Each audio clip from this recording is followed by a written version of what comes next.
biggest trades that will happen before the NBA trade deadline. With the NBA trade deadline approaching, some major moves are bound to happen. And in this video, we're going to dig into recent reports and dissect teams' needs in order to predict what the 5 biggest moves will be. First up, let's look at the most sought-after player available for trade, Raptors forward Pascal Siakam. Teams want Siakam bad because he's a rare commodity in the NBA. He's long, athletic, can score at will, rebound, and pass. He's one of the few players that can stack that stat sheet with a little bit of everything. We've discussed Siakam in prior videos, so we won't take too long with this one.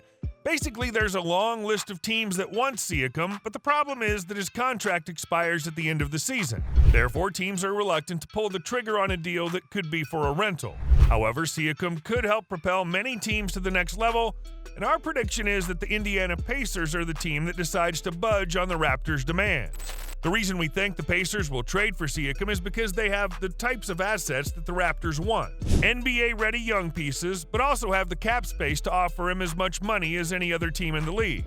No team in playoff contention will offer Siakam as much in salary as the Pacers can, and for that reason, they'll have more confidence acquiring him than anyone else. In return for Siakam, the Raptors won't get Ben Mathurin, the piece they want most. Instead, the Pacers will meet in the middle and offer a package that consists of Obi Toppin, Jarris Walker, and Isaiah Jackson.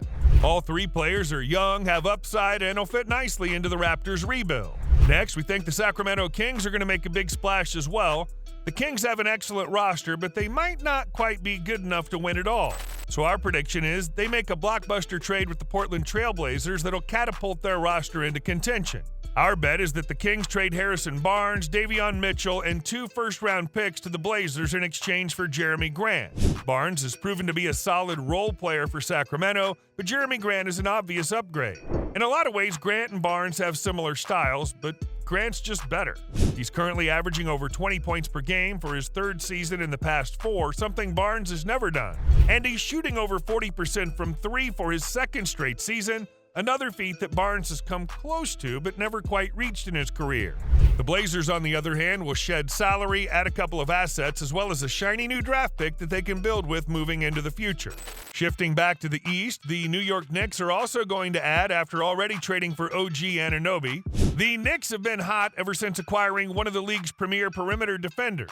And our guess is they aren't done. Our guess is that the Knicks keep their foot on the gas pedal and acquire DeMar DeRozan from the Chicago Bulls. DeRozan might be getting older, but he can still get buckets at an elite level. His mid-range game is near unstoppable, and he can still get to the free throw line at will. After losing Barrett and Quickly, the Knicks need another player that can put the ball on the floor and create offense, and DeRozan is that guy. According to reports, if DeRozan's going to get traded, he only wants to go to the Knicks or the Heat. In this scenario, the Bulls grant him that wish and in return get Quentin Grimes and some draft pick compensation. In Grimes, the Bulls get a young 2-way shooting guard that can be part of their core moving forward. He's the type of player that can slide into any lineup seamlessly thanks to his combination of 3-point shooting prowess and defensive chops. Staying in the Eastern Conference, another team that's going to make a splash pre-deadline will be the Philadelphia 76ers. When the Sixers traded away James Harden to the Clippers, they received a handful of traceable salaries and 2 first-round picks. You better bet your bottom dollar that Daryl Morey isn't going to sit on his hands and pass on the opportunity to upgrade his team.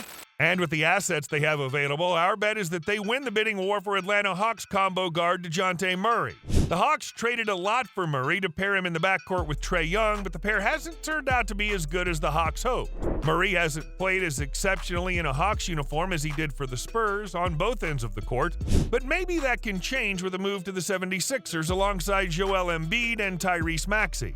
In return, the Hawks will receive DeAnthony Melton, Paul Reed, and a couple of the Sixers' first-round picks that they have available for trade.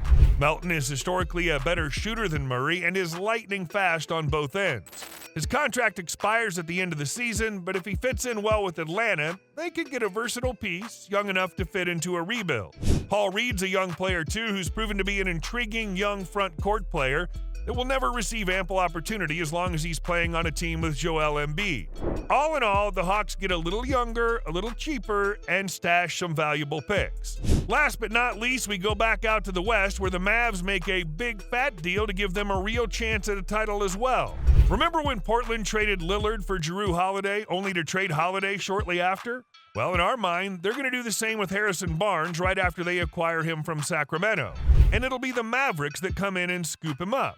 They aren't going to just trade for Barnes, though. They're going to go all in by trading Josh Green, Jaden Hardy, Olivier Maxence Prosper, and multiple first-round picks in exchange for Harrison Barnes as well as Malcolm Brogdon. The reason the Mavericks do this is obvious. They only have so many years in which they can compete with the backcourt of Luka Doncic and Kyrie Irving. And while they have them both, they need to shoot for a title. While the Mavericks originally needed a defensive and rebounding center, they seem to have acquired their guy in Derek Lively via the draft. Now they need more size, defense, and shooting on the perimeter. That's exactly what they'll get in this deal. Let's start with Harrison Barnes. Though he might not be a star, he's a long, big game-proven forward who can play defense and shoot threes.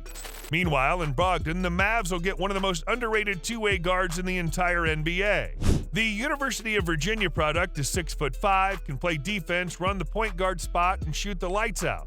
When the Mavs were at their best, they had a three-man backcourt rotation that consisted of Doncic, Brunson, and Dinwiddie. With Brogdon, they arguably have a better backcourt than the one that led them to the conference finals. The Mavericks likely will have to trade some other pieces to balance salary, but with a new ownership group that has deep pockets, they won't be afraid to spend to win. On the other hand, the Blazers continue their rebuild by stockpiling young players and valuable prospects. While it's great to have veterans to lead the way, they might be ill-advised to wait until next deadline to trade Brogdon. He's probably at max value right now, and they should trade him while they have leverage. There you have it. That right there was our trade deadline predictions. What do you guys think will happen? Let us know in the comments section, and please don't forget to subscribe for more sports news and insights.